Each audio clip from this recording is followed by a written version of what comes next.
श्री शिवाय नमस्तुभ्यम। चला तर आज मी तुम्हाला महिन्याला येणाऱ्या शिवरात्रीची पूजा कशी करायची ते मी अगदी साध्या सोप्या पद्धतीने सांगणार आहे। जसे की आपल्याला प्रदीप मिश्राजींनी ही पूजा कशी करायचं ते शिवकथेमध्ये सांगितलं होतं, त्याचप्रमाणे मी ही पूजा करणार आहे। सगळ्यात अगोदर आपण कुठल्याही झाडाखालची किंवा कुंडीतली माती घेऊन आपण पार्थिव शिवलिंग बनवून घेऊ शकतो, पण त्यामध्ये थोडंसं गाईचं गोमूत्र टाकून घ्यायचं आणि त्यानंतर पार्थिव शिवलिंग तयार करून घ्यायचा आणि तो एका ताटामध्ये ठेवून घ्यायचा। त्यानंतर पूजेसाठी लागणारं साहित्य मी एका ताटामध्ये ठेवून घेतलं आणि शिवलिंगाच्या बाजूने थोडीशी रांगोळ काढून घेतली। त्यानंतर अक्षत, सुपारी, त्याच्यावरती हळदी कुंकू टाकून मी गणेशाची पहिल्यांदा पूजा करून घेतली। त्यानंतर मी दुसऱ्या ताटामध्ये महादेवाची पिंड ठेवून घेतली, कारण की त्यावरती पूर्णपणे आपण शिवलिंगावरती जल आणि पंचामृत अर्पण करून घेऊ शकत नाही।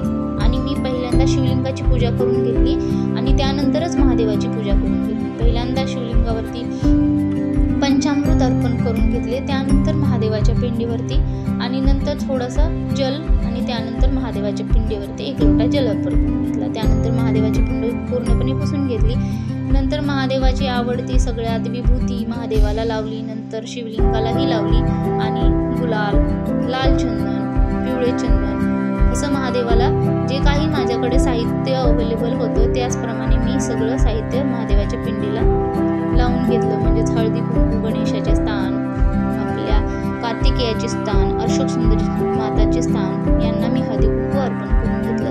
त्यांच्यानंतर अक्षतही महादेवाला अर्पण करून घेतल्या। त्यानंतर वस्त्रमाळ, फुलं वगैरे अर्पण करून घेतली।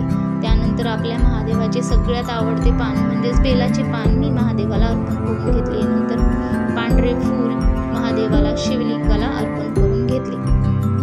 मी दर महिन्याला ही पूजा करते। मी दर महिन्याला 108 वाती बनवून महादेवाची आरती करते, त्याचप्रमाणे मी आजही 108 वाती बनवून महादेवाची पूर्णपणे आरती करून घेतली। तर तुम्हाला माझी पूजा ही कशी वाटली तुम्ही नक्की सांगा आणि माझ्या चॅनलला लाईक, शेअर आणि सबस्क्राईब करा।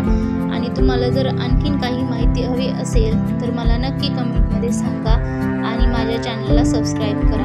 ही पूजा अगदी सोपी आहे आणि आपल्याकडे जेवढं साहित्य आहे त्याप्रमाणे आपण ही पूजा करून घेऊ शकतो। धन्यवाद।